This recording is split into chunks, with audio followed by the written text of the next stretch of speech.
Hello, everyone, and welcome back to Textile Talks. I'm Amy Milne. I'm the former executive director of the Quilt Alliance, and I'm the current executive director of the Mitford Museum. But I'm so glad to be back here with you all today to welcome Gwen Westerman, who is going to do a Quilters SOS Save Our Stories interview with me in just a few moments. I'd like to say welcome, especially to those who maybe this is their first Textile Talk. It's a weekly series presented on Wednesdays at 2 p.m.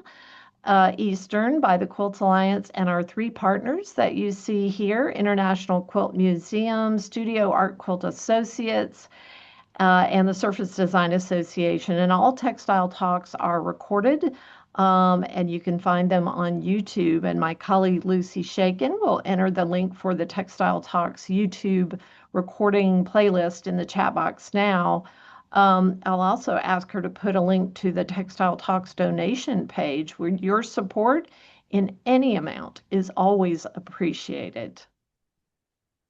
And we thank you in advance.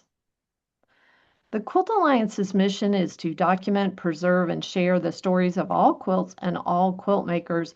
Our projects include Quilters Save Our Stories, or QSOS. That's the project we're going to demonstrate today. And it's a collection of oral history interviews with quilters that's archived with our partners at the Library of Congress and the University of Kentucky Louis B. Nunn Center for Oral History. QSOS was launched 27 years ago in 1999, 26 years ago. Someone can do the math. 27. Our video documentation project is called Go Tell It, and anyone who would like to share a quilt story can participate. To find out more about these projects, you can go to the website of the Quilt Alliance, quiltalliance.org, or the website for the QSOS project, which is qsos.quiltalliance.org. And for Go Tell It, it's really quickest just to go to the YouTube channel, which is under Quilt Alliance, and you can see, almost 1,000, I think, Go Tell It videos now. But what we're going to talk about today or demonstrate today is the QSOS Oral History Project. And Gwen serves on our board. I'll tell you a little even more about Gwen in just a second, but she knows about this project, but she's also done a fair share of oral history. And, you know, it's such an important project for us to record our history because we all know that quilts live longer than we do. And if we don't document their stories, it's at risk of becoming unknown. And we as makers are at risk of becoming anonymous, and nobody wants that. I'll just say a few housekeeping notes. We are not going to play a recording today, so you can adjust your volume as needed, but you won't have to worry about that issue that sometimes is the case on Zoom. But just please use the Q&A box to put your questions for Gwen. Throughout the program, you can put them in just as soon as they come to you, and we'll leave about 10 minutes at the end to answer questions. And then if you have comments or you need technical help, use the chat box. And we do have a live captioner on today, as we do with every Textile Talks. Thank you, live captioner. And that allows you to turn on show captions and get a live feed of their captioning. The default on most systems is turned off, but you can turn it on by finding the CC or show captions button, or if you're on a tablet, it's usually within the settings. So we are thrilled and honored to have Gwen Westerman here with us today, and I'd like to give you a little bit of background about her before we begin the interview. A poet and fiber artist, Gwen Westerman lives in southern Minnesota, as did her Dakota ancestors. Her roots are deep in the landscape of the tall grass prairie and reveal themselves in her art and writing through the languages and traditions of her family. She is an enrolled member of the Sisseton Wahpeton Oyate and professor in English and Humanities at Minnesota State University, Mankato. Her quilts have won awards at the juried shows of the Northern Plains Indian Art Market, the Heard Museum Guild Indian Art Fair and Market, and the Italyorg, I hope I'm saying that correctly, and have been exhibited in Minneapolis, Sioux Falls, Anchorage, Houston, Tulsa, Fargo, and Lincoln. She is the author of two poetry collections, Follow the Blackbirds and Songs, Blood Deep, and the co-author of Minnesota Makoche, probably not saying that correct. You can correct me, Gwen. Land of the Dakota, A History of Dakota Land Tenure in Minnesota. Gwen was appointed Poet Laureate for the state of Minnesota by Governor Tim Walz in 2021, and we are so lucky that she has served on the Quilt Alliance board since 2019. So I'll ask you to, if you haven't already, I can't see, Gwen, if you've turned on your mic or not. Let me see if I can Yes, I'm move here. that. Oh, thank you for doing this, Gwen. Okay. I'm so pleased to have this opportunity to interview you for QSOS.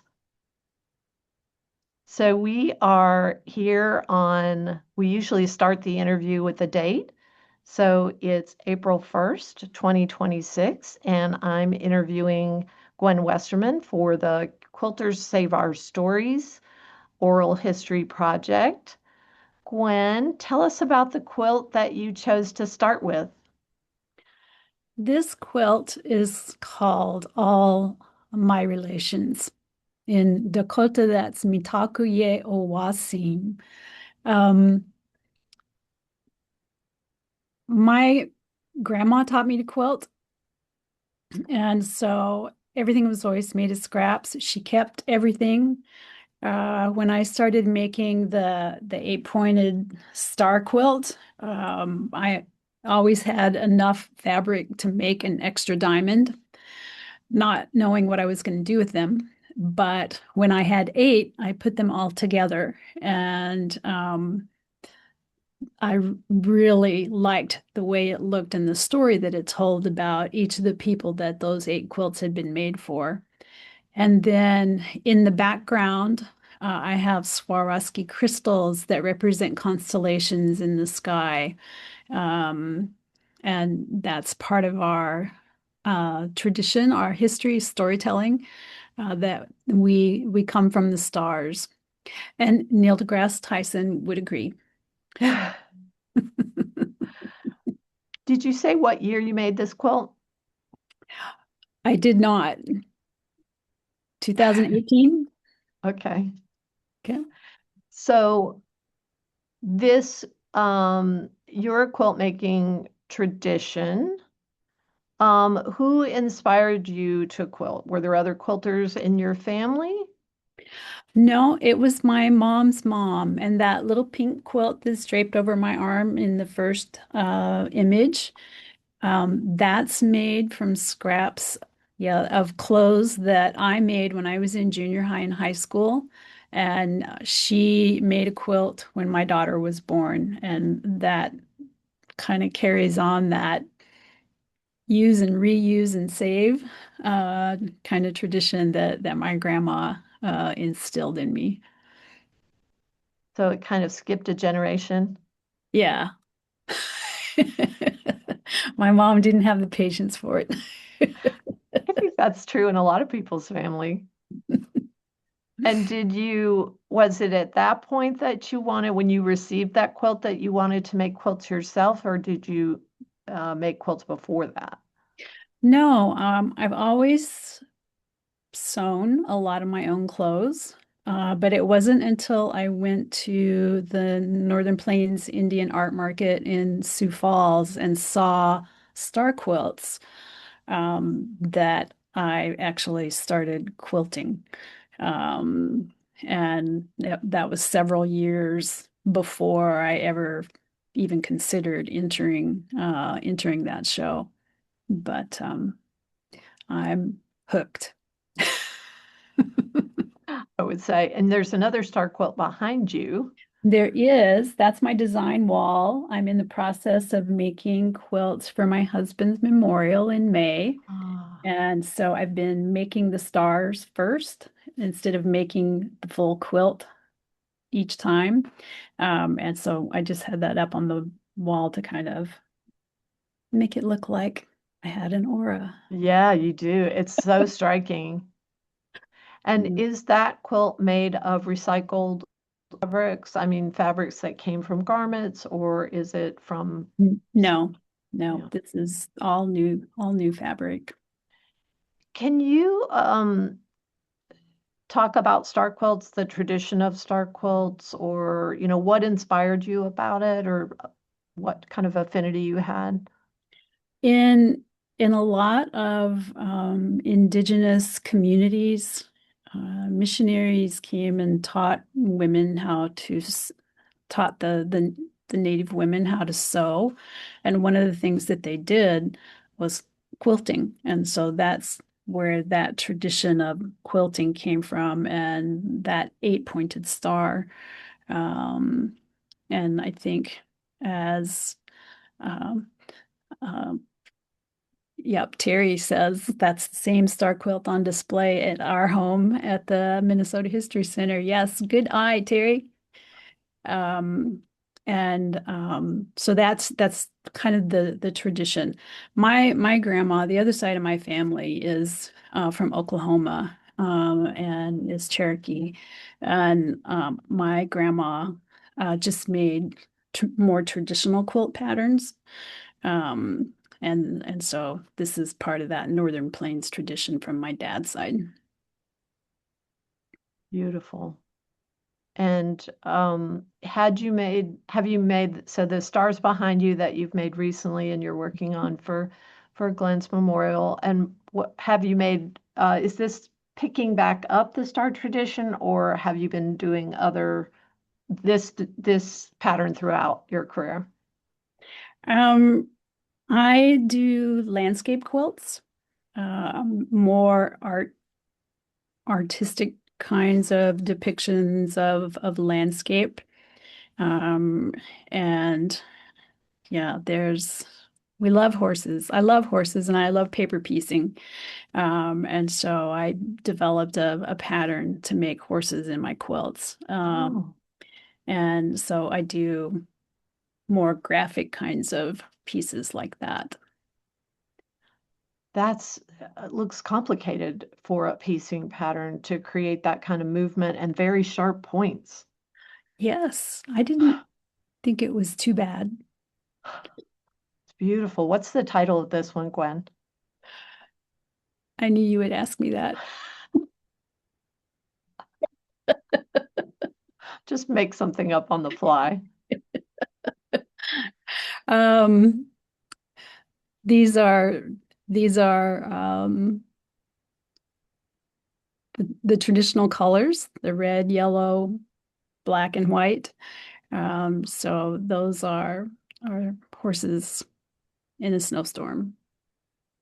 Beautiful. And you seem to use a mix of materials. How important is that to you?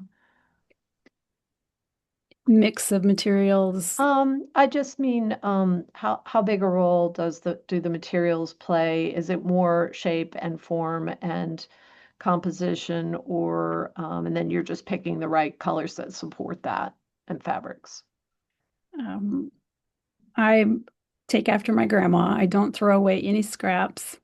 I have a big basket of scraps right here. We want to see it. Um, and so when I do more art related images like this one, I've got a lot of material to work with. And then the star quilts, those are more just picking out from the fabrics that I have. So beautiful. I didn't appreciate this about your work the first time I saw it, but you're quite a technician, I think. Yes. Um, I'm one of those people. You're not shying away from points, No. difficult edges, like I really like that kind of detailed work. When I was in school, I loved equations. I liked physics, I liked chemistry, I liked math, and equations and formulas. And I think that kind of carries over into my attention to detail in the way I design quilts and in the way I put images together.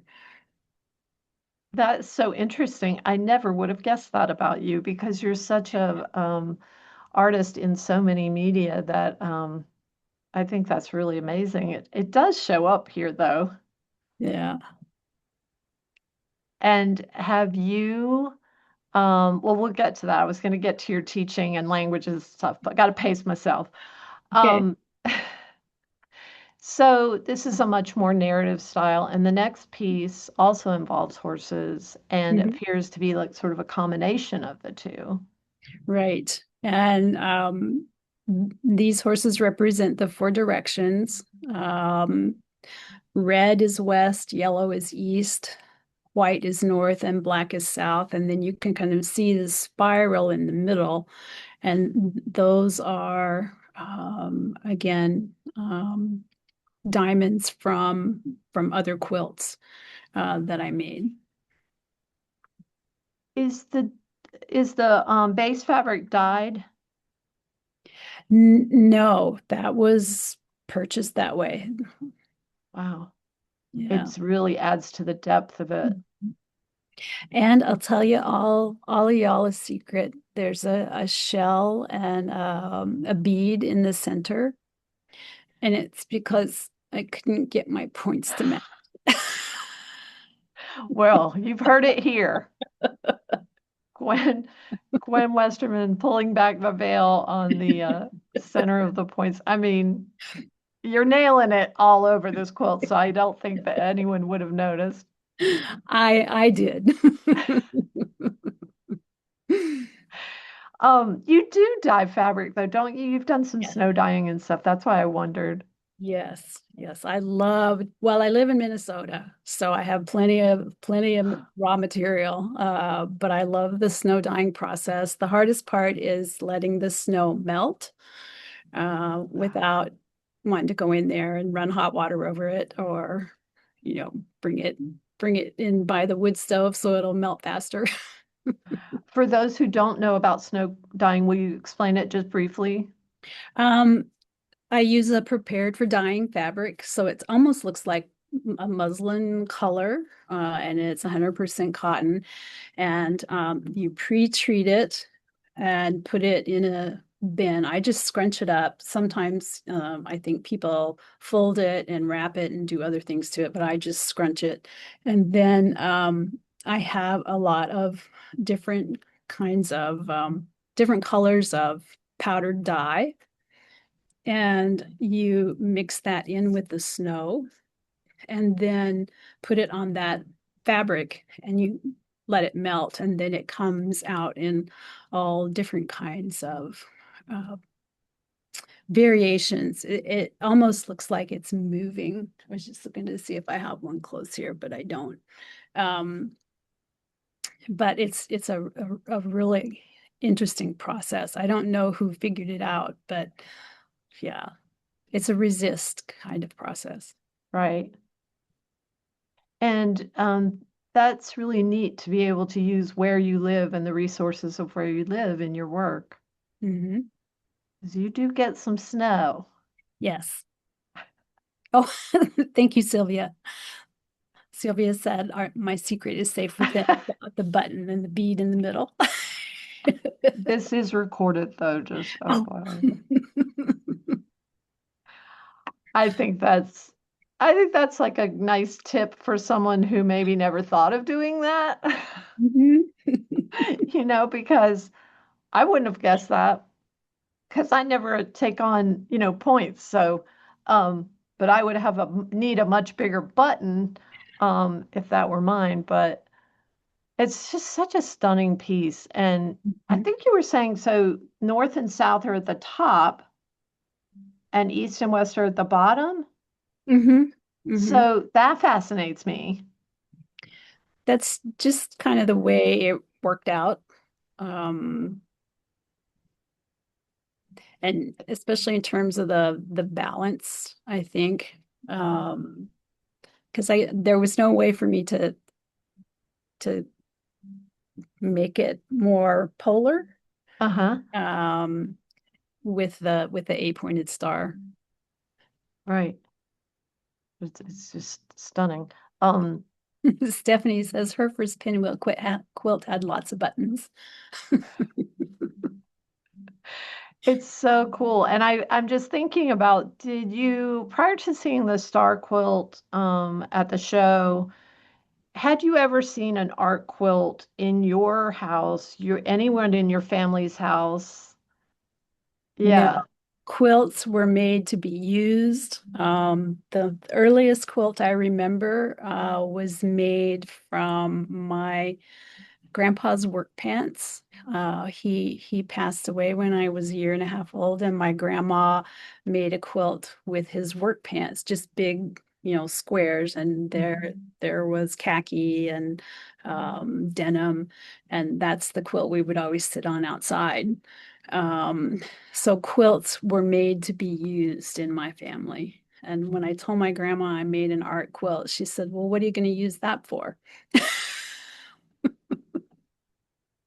So, yeah. That's great. And I do make quilts that I expect to be used, but I really like the outlet here in terms of um, artistic representations and the platform that we have for quilts like this. Do you do other forms of image making besides with fabric? No, no. So it really gets focused with fabric. I'm And not what's your much of a draw. I'm not really good at drawing. I can create images with words and with fabric. how do you plan a quilt? Do you just think about it and then just start, or do you do any type of writing about it first, or Um, no. Sometimes it's just I'll I'll do the patterns for these horses. The way I created the pattern for these horses, um, you can switch their legs around so that I've got more than four kinds. Um, and I've started a pattern for bison. They're a little more difficult. So I hope to get back to that to use that imagery as well. But usually I start just with picking out colors for that that eight-pointed star and work from there. and you have a design wall that you use? Yes, and it's right behind me. And that quilt is not, that's just the eight-pointed star. It's 2 yards of flannel back picnic tablecloth stapled to the Oh, wall. that's smart. So yeah, everything just sticks right to it. What a great economical solution for a design wall. I've never heard that. Mhm. Yeah, and then you don't have to like use thumbtacks or whatever to stick it up on a wall or tape it, or I'm not sure how other people um, find a way to make a design wall, but yeah, that flannel back picnic tablecloth is awesome. In your home growing up, were there other arts taking place, like art Yeah. forms? I come from a working class family. Um, my mom um, would make our clothes when we were kids. Um, so I learned to sew and make my own clothes. My dad taught me how to change the oil and check the tire pressure and listening to the tappets in the engine and all that kind of stuff. So it was um, not much for art, but I was always drawing and always writing and singing. So, Singing. So how I want to show some more of your work, but I do want to start talking about writing because, you have are you still serving as poet laureate or is that you still I, are? yep, I serve at the pleasure of the governor, who's coming to the end of his second term. And so um, there have been some sad things that have happened in Minnesota. I felt it was my responsibility as the poet laureate for the state to respond in some way. So I wrote poems for the Hoffmans and the Hortmans, who had been attacked and shot, our legislators, and then also for Renee Good and Alex Preddy in Minneapolis, and little Liam, the little boy who was taken away by ICE. Um, so I feel that this platform as poet laureate, um, there's a responsibility there to help our citizens in our state with poetry. Yeah. Mm. And have you've read them at public events also? Yes, And that just must last have been Saturday, this Saturday. this past Saturday. Yeah, That must be very emotional for everyone at the event and maybe you too. it was pretty incredible. Yeah, and I feel like telling stories, whether it's visually this way in my quilting or whether it's with my poetry, um, people react in I think people react from their heart when they see beautiful images or when they hear words that mean something and touches them in some way. So to me, it's storytelling, whether it's poetry or quilting. And you as a person and as a speaker, to me, it's you just have a beautiful brevity to your presentation, and your quilts have that quality to me. Do you see similarities between your poems and your quilts? I do. I write a lot about the landscape. I write a lot about emotion, connection, family, and I think that's part of that grounding, um, in terms of what's important to us. Why do you make quilts? You make quilts because you love the people around you. At least when I was growing up, that's the way it was. And you put a lot of energy and emotion, whether it's sewing or whether it's writing for me. And I think that it's two sides of the same coin, storytelling and connecting through emotion. Yeah. And you also teach, lest we not forget teaching, which takes up a lot of your time or has up until now. You're soon to retire. Yes, yes. Yeah, I teach American and Native American literature at the university in Mankato. I teach technical communication and project management, and I also teach humanities. So everything from when we opened our eyes as human beings up to contemporary times. And I love it Wow. because um I don't get bored. I think I would be very bored if I had to teach the same thing all the time. So, And you teach Dakota language to non-university students as well. um, I teach the Dakota language class at the university. Oh, Yeah, how and does for other that? people when they want to learn. Oh, yeah. And the names of your quilts are often in Dakota language. Yes. How important is that to you to be a part of ensuring the sustainability and use of and life of that language? It's especially important that its reach is much broader. Um, whether it's in the a show in the collections at the University of Nebraska at Lincoln, there's Dakota language there. If I'm writing poetry, there's Dakota language. Usually I introduce myself in Dakota first, anytime I go anywhere. But it's a living language. It's a modern language, in the same way that French and German and Spanish are modern languages.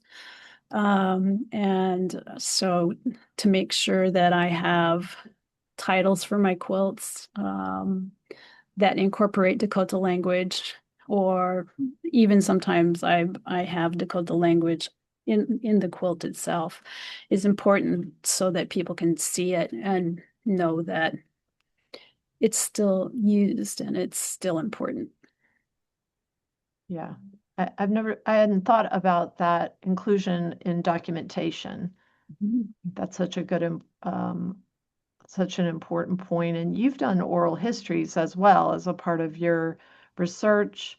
And you Mhm. also have done a QSOS oral history with Carla Hemlock, who's a fellow artist. And that's a great interview. I just love both of your energy in that interview. And she said some really thoughtful things about people's response to her work, like when it's on exhibit or in conversation and how she handled it. What has been your experience as a exhibiting artist and talking to viewers and people who see your work? It's always reassuring to hear people respond in an emotional way to my work. If if I have a poem that makes people cry, I know that I've touched their heart. I like to go to the gallery where my works are and listen to what people say and how they respond to the things that they see. And someone earlier had said, "Oh yeah, Judy," she said, "these horses give me such joy." And to be able to hear people talk about that work and know that there's um, that connection. One of the things that is important to us as Dakota people is that we've been told that the longest journey you'll ever make is from your head to your heart. But for you to truly be a human being, you have to make the journey back from your heart to your head so that it's a complete connection. Um, Wow, yeah, that's profound and beautiful. thank you. Um, I think maybe that's, you're reading your work in front of you have a lot of opportunity and you're asked a lot to read your work and show your work. And um, do you think that do you encourage other artists to do the same? Your students, do you encourage them to put themselves out there in that way? It's not for everybody.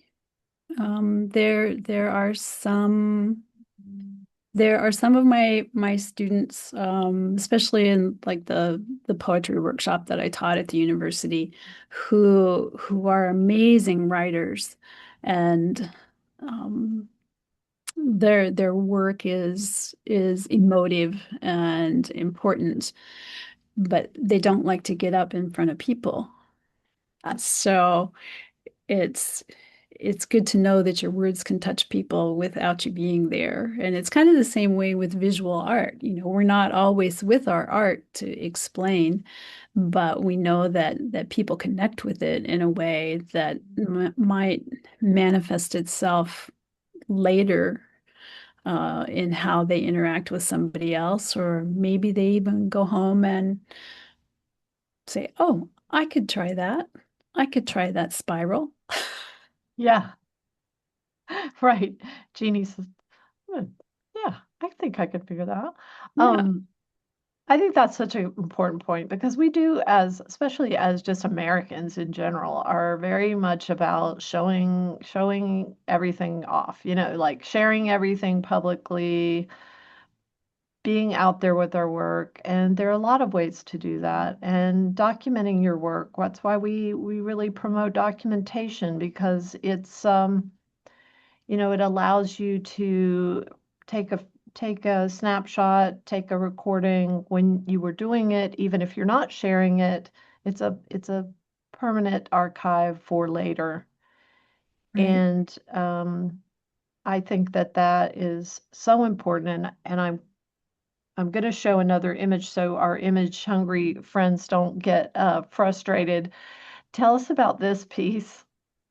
This is all hand-dyed fabric except for the sun.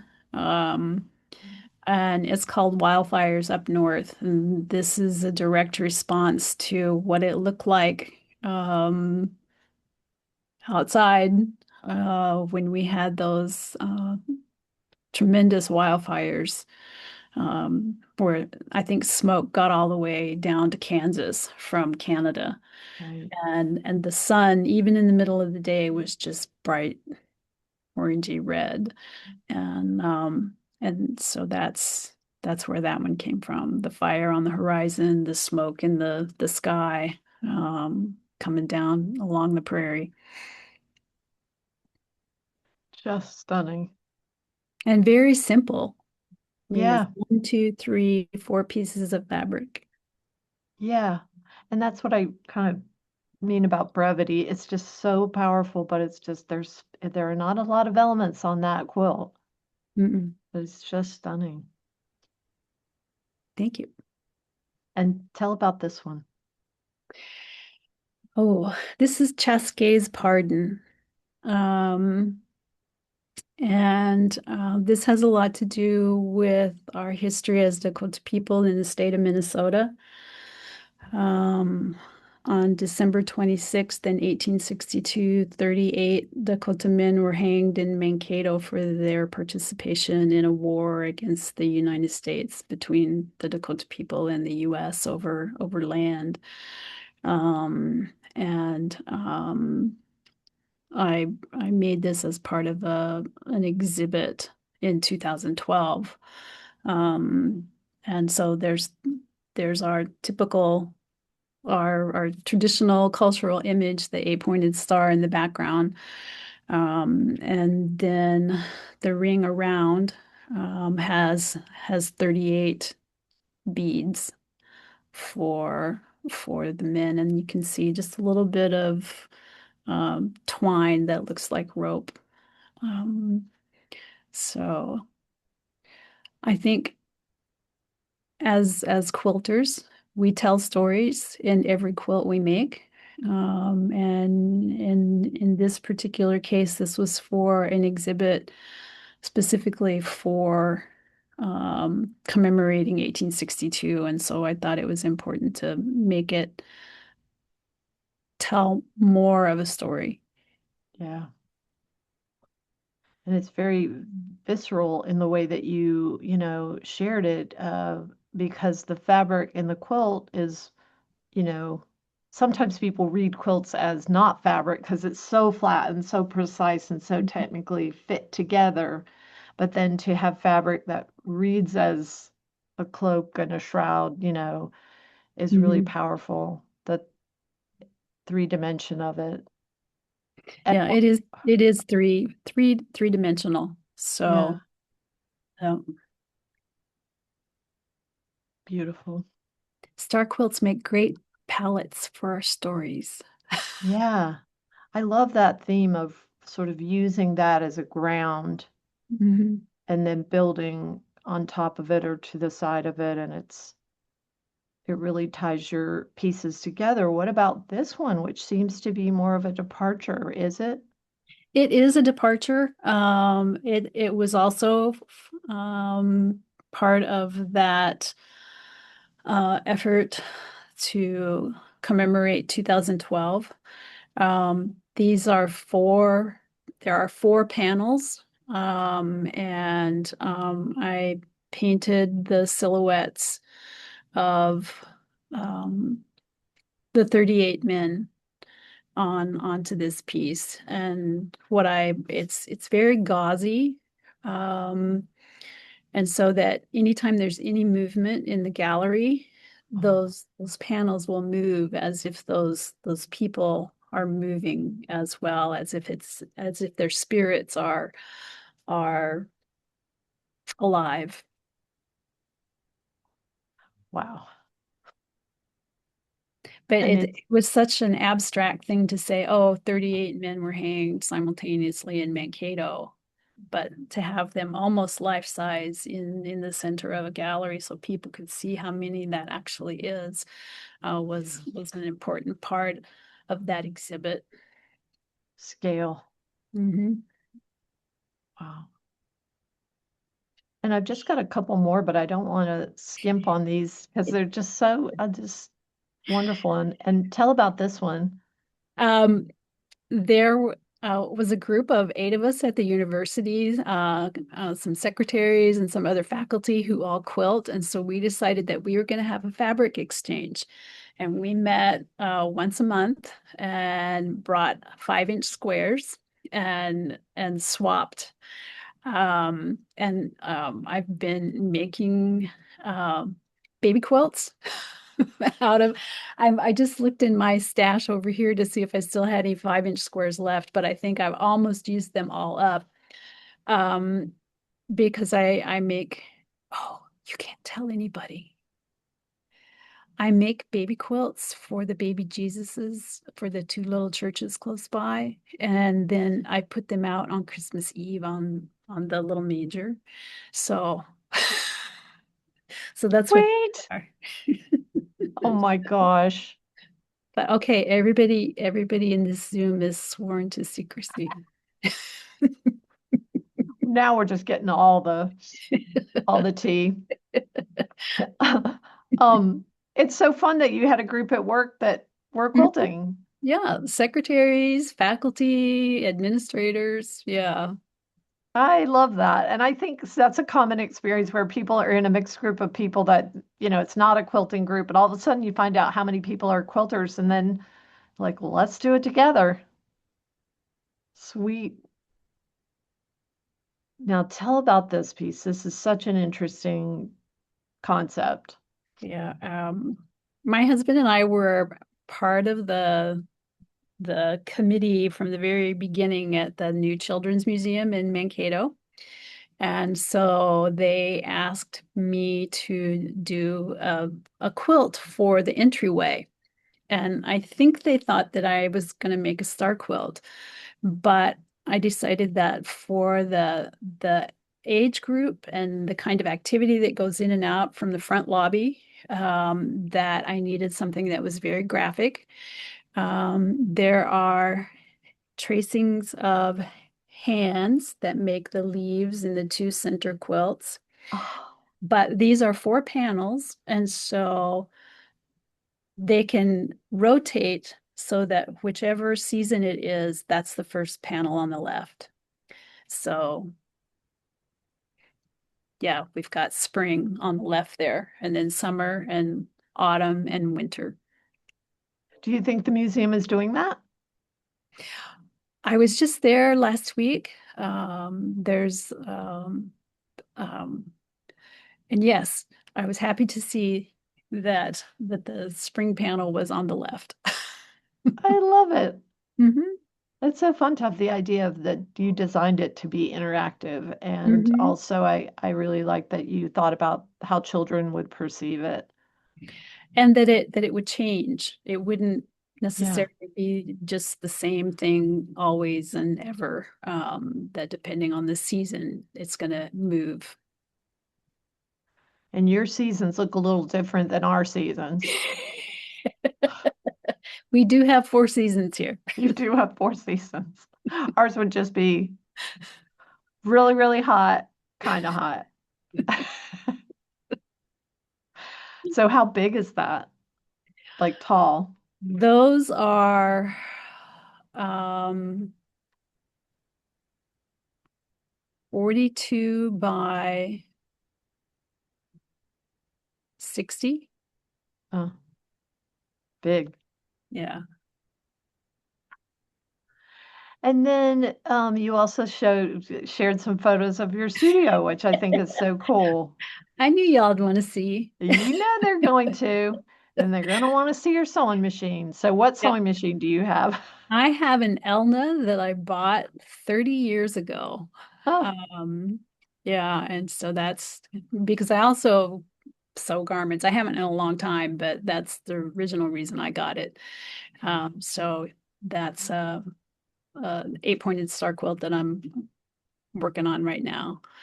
And then my wire baskets for fabric and bins underneath for fabric and stacks of fabric. And it's pretty neat, Gwen. well, that's because this is all I showed you. And there's Pokey. Is it Pokey and Fucking Gumby? Gumby. Yeah. Yeah, and so you can see they've got another set of strips cut out for another star quilt. But yeah, Looks really creative. I mean, it just looks like a nice place to be. it is. I live in a 1907 farmhouse, and the people we bought it from raised it up and put a full basement underneath it, a full block, Oh, cinder block basement. And they did interior design and draperies and all kinds of stuff. And they built this table. Oh, I'm pounding on it.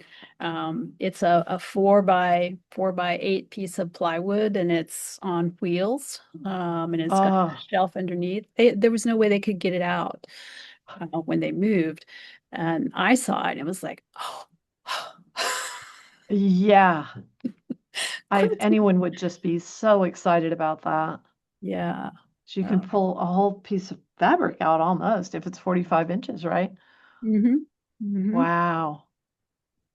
And this is not the house you were in that you had the chalkboard on the. Yes, it is. Oh, it is the same. Yeah, Okay. I painted the cabinet fronts with chalkboard paint so that I could write dates and ideas and quotes and all kinds of things.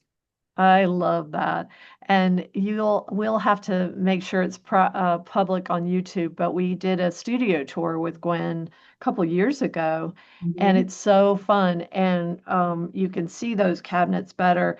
And also, the funny part was there was a cricket in the studio the whole time, like in the corner.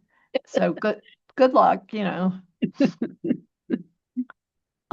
We before we take questions from our audience, and audience, if you'd like to put your questions in the Q&A box or just put them in the chat at this point, we'll be able to see them. But I'd like to ask Gwen to read her poem, Quilt Label, because this was a poem that you read at our 2020 or 2021 Quilters Take a Moment event, Mhm. and it's just wonderful. So I will turn it over to you to read now. Okay. So it's in the shape of the state of Minnesota, which was definitely a challenge. Okay. So quilt label. If we follow a pattern, a path, a river, flowing like a current of memory cell deep, like migratory birds intent on returning to and returning from the places where they were born, among wetlands and wild rice, glacial lakes and maple groves, we may remember how it feels to float along a river at the edge of a dream. Stories of family lost, of families yet to form, trace patterns of generations of hands cutting, pinning, piecing, reaching backward and forward from the places where they were born. No words fasten the thoughts in a stitch, 1,000 stitches, 10,000 stitches. Would we start down that path if we knew the final number? Who will count our stitches, touch what we touched, stroke the grain of the fabric, hold it up to the light,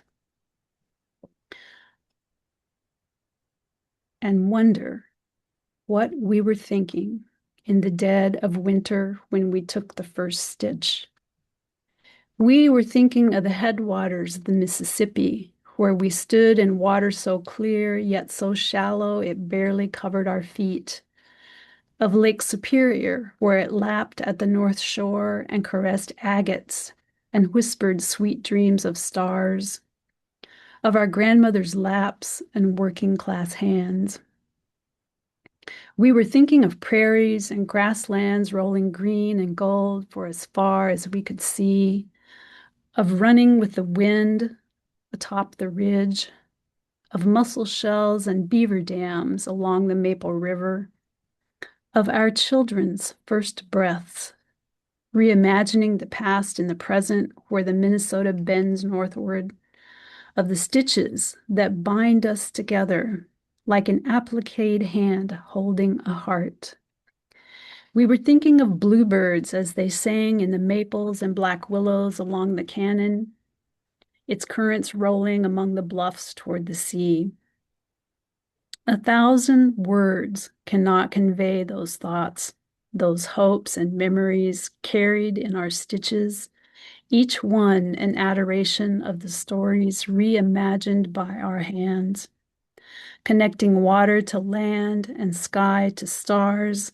We dream as we stitch the past to the future, the unseen to the unknown, knowing we are not alone as long as we have a map to follow, a song to sing.